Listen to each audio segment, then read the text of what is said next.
I was reviewing our startup's investor pitch deck at 2 in the morning when I noticed Marcus had left his laptop open on the kitchen counter.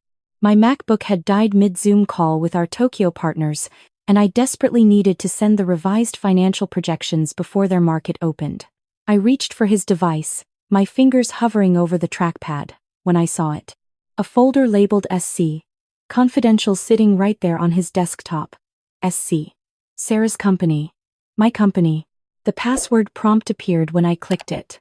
I stared at the blinking cursor, my marketing director brain automatically running through possibilities. His birthday. Our anniversary. His mother's name. Then, almost as a joke, I typed in our wedding date, 08-1519. The folder opened. Inside were files I'd never seen before. Email threads. Financial documents. Screenshots of my company's proprietary algorithms. Communications with someone named Rachel Kim. I didn't recognize the name, but I recognized every single piece of intellectual property she was discussing with my husband, our machine learning model, our customer acquisition strategy, our Q4 revenue projections, down to the decimal point. The same projections I'd stayed up until midnight perfecting. The ones sitting in our secure cloud drive that only I, my co-founder David, and our CTO had access to. My hands were shaking as I grabbed my phone and started taking screenshots. Photo after photo, my camera shutter clicking softly in our silent Nob Hill apartment. Through the floor-to-ceiling windows, San Francisco glittered below us, oblivious. Marcus was asleep upstairs in our bedroom, probably dreaming about whatever venture capitalists dream about, probably dreaming about her. I'd met Marcus Chen 4 years ago at a tech conference in Austin. He was the charismatic VC who'd approached me after my panel on growth marketing in the AI space, told me my insights were brilliant, asked if I'd ever considered starting my own company. 6 months later, we were dating. A year after that, engaged. 2 years ago, married. And 18 months ago, when David and I finally launched our marketing analytics startup, Marcus had been our first investor. A small angel round, just $500,000. Enough to get us off the ground. Enough to give him access to everything. I scrolled through the emails, my throat tightening with each new message. There were dozens of exchanges between Marcus and Rachel, dated back over a year. Professional at first, discussing market trends and investment opportunities, then gradually shifting. More casual. More frequent. Lunch meetings that turned into dinner meetings. Late-night messages about nothing in particular. And then, 6 months ago, the tone changed completely. Last night was incredible, Rachel had written. I can't stop thinking about your hands on my waist during that presentation. Did Sarah notice how we kept looking at each other? I felt like I'd been punched in the stomach. The presentation. I remembered that day. Marcus had invited me to his firm's quarterly investor meeting, said it would be good for me to network with other founders in his portfolio. I'd worn my Navy theory suit, the one he'd said made me look powerful. I'd shaken hands with a dozen portfolio companies, including a young woman who'd smiled too brightly when Marcus introduced her as his newest analyst. Rachel Kim. She'd been 26, fresh out of Stanford's MBA program, with perfect skin and an infectious laugh. I'd thought nothing of it. Marcus worked with brilliant young people all the time. That was his job. I kept reading, my vision blurring. The messages grew more explicit. Hotel room numbers. Restaurants I'd never heard of. Plans made around my work travel schedule. She's in New York this week for the marketing conference Marcus had written 3 months ago. We have the apartment to ourselves. That was the week I'd pitched our Series A to 5 different firms on Sand Hill Road. The week I'd come home exhausted and exhilarated, telling Marcus how one investor had called our technology game-changing. He'd ordered my favorite Thai food, poured me wine, listened to every detail of my presentations. Then he'd made love to me with unusual intensity, whispering that he was proud of me, that I was going to change the industry. He'd fucked his mistress in our bed the night before. But the affair, devastating as it was, wasn't even the worst part. As I dug deeper into the folder, I found another set of files. Financial models showing my company's projected valuation based on our proprietary technology. Except these models were being shared with competitors, tech venture capital, Summit Growth Partners, companies that had coincidentally approached us in the past 6 months with acquisition offers at suspiciously specific valuations. There was a spreadsheet tracking our product roadmap, our hiring plans, Even my private notes from board meetings. Everything I'd discussed with Marcus over dinner. Every strategic decision I'd shared with my husband in confidence had been documented and distributed. He wasn't just cheating on me. He was systematically stealing my life's work. I found a thread between Marcus and 3 other venture capitalists, names I recognized from the industry. They had a system. Invest in promising startups, gain board access, extract intellectual property, then either tank the company and buy it for pennies or sell the IP to competitors for massive returns. My company was labeled Target 14 inches their communications. There had been 13 companies before us. The room started spinning. I gripped the edge of the counter, forcing myself to breathe. 4 years of my life. 4 years of building this relationship, trusting this man, sharing my dreams and fears and strategies with him. He'd used every single word. I kept photographing documents until my phone storage was almost full. Then I carefully closed the laptop, positioning it exactly as I'd found it. My hands were still trembling as I made my way upstairs, each step feeling surreal. Marcus was sprawled across our California king bed, one arm thrown over his eyes, his chest rising and falling in the deep rhythm of sleep. In the dim light from the hallway, he looked peaceful, innocent, the man I'd married. I grabbed my backup laptop from my home office and locked myself in our guest bathroom. Sitting on the cold marble floor, I began uploading all the screenshots to an encrypted cloud drive, creating a folder structure, documenting everything. It was 3:30 in the morning.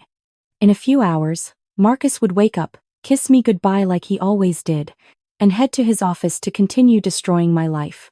But I'd seen something else in those files. Something that changed everything. There was an email from Marcus to his co-conspirators, dated 2 weeks ago. Timeline accelerated. Move to Zurich set for March 15th. Will transfer remaining funds and initiate divorce proceedings once clean. Sarah's signature already documented on wire transfer authorizations if needed for cover. March 15th. That was 3 weeks from now. He was planning to leave. To frame me for his crimes. The wire transfer authorizations he mentioned, I'd never signed those. Which meant he'd forged my signature. Created a paper trail that would make me look complicit in his scheme. If his fraud was ever discovered, I'd be the one facing federal charges while he lived comfortably in Switzerland with his 26-year-old girlfriend. I must have sat there for an hour, my mind racing through every interaction, every conversation, every moment of our relationship. When had it started? Had he ever actually loved me? Or had I always been just another target, another company to infiltrate and destroy? The sun was starting to rise over the bay when I finally stood up, my legs stiff and my back aching. I washed my face, staring at the woman in the mirror. Sarah Martinez, 35 years old, senior marketing director turned startup founder. Immigrant daughter who'd worked 3 jobs to put herself through Berkeley. The woman who'd built a revolutionary marketing analytics platform from scratch. The woman whose husband was actively plotting her destruction. I thought about confronting him. Screaming, throwing things, demanding explanations. But every instinct I'd honed in 10 years of cutthroat Silicon Valley marketing told me to wait. To plan. To build an airtight case before making a single move. Marcus was calculating and methodical. If I wanted to beat him, I needed to be smarter. When Marcus came downstairs at 7, freshly showered and wearing his Tom Ford suit, I was already dressed and drinking coffee, my laptop open to a harmless marketing report. He kissed the top of my head, squeezed my shoulder affectionately. "You're up early," he said, pouring himself coffee from our Chemex. "Big day." "Board meeting prep," I replied, not looking up from my screen. My voice sounded remarkably steady. "We're finalizing the Series A term sheet." "That's my girl." He smiled, that megawatt smile that had first attracted me. "You're going to kill it. This company is going to make us both very proud." Us both. The word burned. After he left, I sat in our apartment for exactly 10 minutes, staring at nothing. Then I called the one person I knew I could trust. David Park, my co-founder, the friend who'd believed in my vision before anyone else. The partner Marcus had tried to push out of the company 6 months ago. At the time, Marcus had said David wasn't pulling his weight, that we needed to restructure equity. I defended David, refused to budge. Now, I understood. Marcus needed David gone to have complete control. "Sarah? It's barely 8. What's wrong?" David's voice was groggy with sleep. "I need you to meet me somewhere." Not the office. Not anywhere we usually go. I paused, choosing my words carefully. And don't tell anyone. Not even your wife. There was a long silence.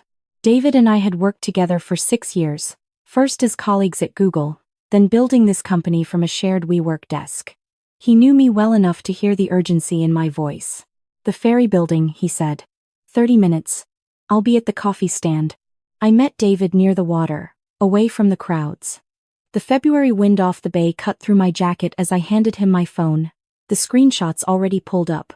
I watched his expression change as he scrolled through them, from confused to shocked to furious. Holy shit, he whispered. Sarah. How long has this been going on? 18 months for the affair. Longer for the fraud. I wrapped my arms around myself, suddenly freezing. He's been planning this since before we even launched. The investment, the mentorship, all of it. We were just another target. David looked up from the phone, his jaw clenched. What do you want to do? That was what I loved about David. No judgment, no I told you so, even though he'd never particularly liked Marcus. Just immediate solidarity and a willingness to fight. I want to destroy him, I said. The words came out calm, matter of fact. But I want to do it the right way. Legally. Completely, so that when it's over he can't touch us or our company ever again. We spent the next 3 hours in David's car, parked at a scenic overlook, going through every document, building a timeline. David made calls to people in his network, a college friend who worked for the SEC's whistleblower office, his cousin who was a forensic accountant, a former colleague who'd started a cybersecurity consulting firm. We need to move fast, David said, pulling up Marcus's email about the March 15th timeline. But we also need to be thorough. If we expose this and don't have absolutely everything, he could slip away. And if he's already set you up to take the fall, I know. I stared out at the Golden Gate Bridge, its orange towers emerging from the morning fog. We have 3 weeks. The next 14 days were the longest of my life. I went to work every morning, smiled at our team, ran our marketing campaigns and acted like everything was normal. I came home every evening, cooked dinner with Marcus, asked about his day, and pretended I didn't know he was texting Rachel under the table. At night, while he slept beside me, I lay awake, my mind running through every detail of our plan. David and I worked in secret, documenting everything. His forensic accountant friend found the trail of wire transfers, money moving from our company's accounts into offshore holdings. 50,000 here, 100,000 there. Small enough to avoid immediate detection but adding up to nearly $2 million over 18 months. All authorized with my forged signature. The cybersecurity consultant recovered deleted emails from our company's server messages between Marcus and his co-conspirators discussing which of our algorithms to sell first, which competitors would pay the most. They'd been shopping our technology around for months, driving up acquisition offers while simultaneously devaluing our company through careful manipulation. And Rachel, poor, naive Rachel Kim. David's SEC contact suggested we approach her, see if she knew about the fraud.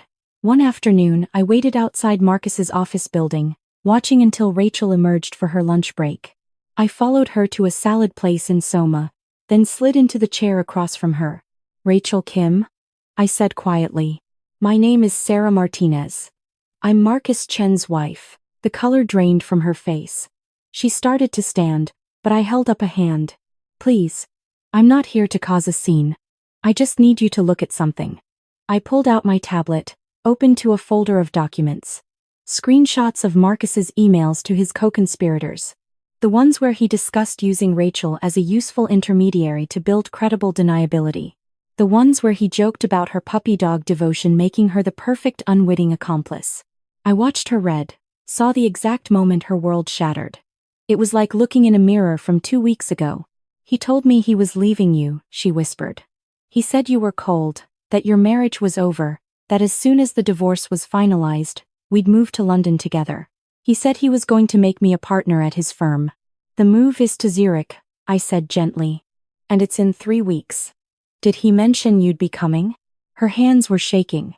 He asked me to prepare some documents last month. Transfer authorizations. He said it was standard paperwork for restructuring the fund, that I should sign them to show I was ready for partnership responsibilities. The pieces clicked into place. Marcus had set up both of us. If his fraud was discovered, Rachel and I would be the ones holding the documentation. Our signatures on the transfers. 2 women he'd convinced to trust him, perfectly positioned to take the fall. I can help you, I said. But only if you help me first. The SEC is already investigating. You can get immunity if you cooperate. Or you can wait and see what happens when they find those transfers with your signature. Rachel looked at me, tears streaming down her face. I really thought he loved me. I know, I said. I thought so too. 2 days later, Rachel walked into the SEC's San Francisco office with her lawyer and told them everything, every document Marcus had asked her to sign, every conversation about restructuring and relocating assets, every intimate detail of their relationship that had made her trust him enough to put her name on financial crimes. With Rachel's cooperation, David's documentation, and my evidence, we had everything. The SEC agent assigned to the case, a sharp woman named Jennifer Walsh, laid it all out for us in her downtown office. This is a comprehensive fraud scheme, she said, flipping through our binder of evidence. Securities fraud, wire fraud, embezzlement, identity theft. We're talking federal prison time. But, she paused, looking at me seriously, we need to move carefully. If Marcus suspects anything, he'll run. And he's clearly sophisticated enough to have escape plans in place. We have 3 days until his planned move to Zurich, I said. Can you move faster than that? Jennifer smiled. It wasn't a pleasant smile. Watch me. The plan was elegant in its simplicity. Our company had a board meeting scheduled for March 12, 3 days before Marcus's planned departure. Our Series A was nearly finalized, and we needed board approval for the final terms. Marcus would be there, along with our other investors and advisors. A routine meeting. Nothing suspicious. Except this time, the meeting would end very differently. The night before the board meeting, I barely slept. Marcus was in our home office, supposedly preparing his investor notes, but I could hear the soft murmur of his voice through the door, talking to Rachel, probably, or one of his co-conspirators, planning his final moves. I lay in our bed, in the room where we'd spent 1,000 nights together, and felt nothing. The grief had burned itself out over the past 3 weeks, replaced by something harder and colder. Determination. Purpose. In the morning, I dressed carefully. My charcoal Armani suit, the one I'd bought for our Series A pitches. My grandmother's pearl earrings, my only inheritance from her. The woman who'd emigrated from Mexico with nothing and built a life for our family through sheer will. I looked at myself in the mirror and saw her strength looking back. The board meeting was in our office's largest conference room, the one with the view of the Bay Bridge. Marcus arrived before me, already chatting with our other investors, projecting that easy confidence that had fooled me for so long. When he saw me, he grinned. Ready to close this deal, he asked, pulling me aside. This is it, Sarah. After today, you'll have the funding to scale nationwide. Everything we've worked for. Everything he'd worked to steal, he meant. Ready, I said. The meeting started normally. David presented our Q1 numbers, which were exceptional. Our user growth had exceeded projections by 40%. Our revenue was climbing. Our technology was performing exactly as we'd promised. Marcus nodded along, asking sharp questions, playing the role of the engaged investor perfectly. At exactly 10:30, there was a knock on the conference room door. Jennifer Walsh entered, flanked by 2 other federal agents. The room went silent. Marcus Chen, Jennifer said, her voice formal and clear. I'm Special Agent Walsh with the Securities and Exchange Commission. We have a warrant for your arrest on charges of securities, fraud, wire fraud, and embezzlement. You have the right to remain silent. I watched Marcus's face as she read him his rights. Shock first, then calculation, his eyes darting to the door, to the windows, looking for an escape. Then he saw me, really saw me, and something like understanding flickered across his expression. You, he said softly. You did this. No. I replied, my voice steady. You did this. I just made sure everyone found out. As the agents led him away in handcuffs, Marcus turned back one last time. Sarah, wait. We can fix this. There's been a misunderstanding. I can explain everything. I said nothing, just watched as the man I'd married, the man who'd promised to love and cherish me, was escorted out of my office in federal custody. The other board members sat in stunned silence until David cleared his throat. I think, he said carefully, we should table the Series A discussion until we understand the full scope of this situation. The next hours were a blur. Lawyers, depositions, press statements carefully crafted to protect our company from the scandal. Our PR firm worked overtime to position us as victims of investor fraud rather than accomplices. By evening, the story was breaking on TechCrunch, prominent VC arrested in multi-million-dollar startup fraud scheme. I sat in my office as the sun set over San Francisco, reading the coverage on my laptop. Marcus had been denied bail, deemed a flight risk given his planned move to Zurich. Rachel had been given immunity in exchange for her cooperation. The SEC had frozen all of Marcus's accounts and was working to recover the stolen funds. I would get my money back. My company would survive. I'd won. So why did I feel so empty? David knocked softly on my door. Sarah? You should go home. It's been a long day. Is it still home? I asked. The apartment was in both our names, but I couldn't imagine sleeping there tonight, in the bed we'd shared, surrounded by the life we'd built together. The life that had been a lie. Come stay with us, David offered. Michelle's already making up the guest room. I packed a bag from the apartment the next morning, moving through the space like it belonged to a stranger. Everything here was contaminated, tainted by Marcus's presence and his lies. The coffee maker he'd surprised me with for our anniversary. The framed photo of us at Burning Man, laughing and covered in dust. The books on the shelves we'd collected together. I took nothing but my clothes and left my keys on the counter. The divorce papers were filed within a week. Marcus's lawyer tried to negotiate, but my lawyer, a fierce litigator David had recommended, shut down every attempt. Marcus had no leverage. He was facing federal prison time. His assets were frozen. The prenup he'd insisted on 4 years ago, the one that would have left me with nothing, was void due to his criminal activity. I would keep everything. The company thrived. Turned out, without Marcus's sabotage, we were worth even more than we'd projected. Our Series A closed at a valuation 50% higher than our original target. 2 of the companies that had received our stolen IP settled with us out of court for substantial damages. Within 6 months, we were profitable. I threw myself into work. 70, 80-hour weeks. Building the company became my entire existence. Our team grew from 20 to 50 employees. We opened offices in New York and London. Industry publications called me a visionary. Forbes put me on their 30 under 40 list.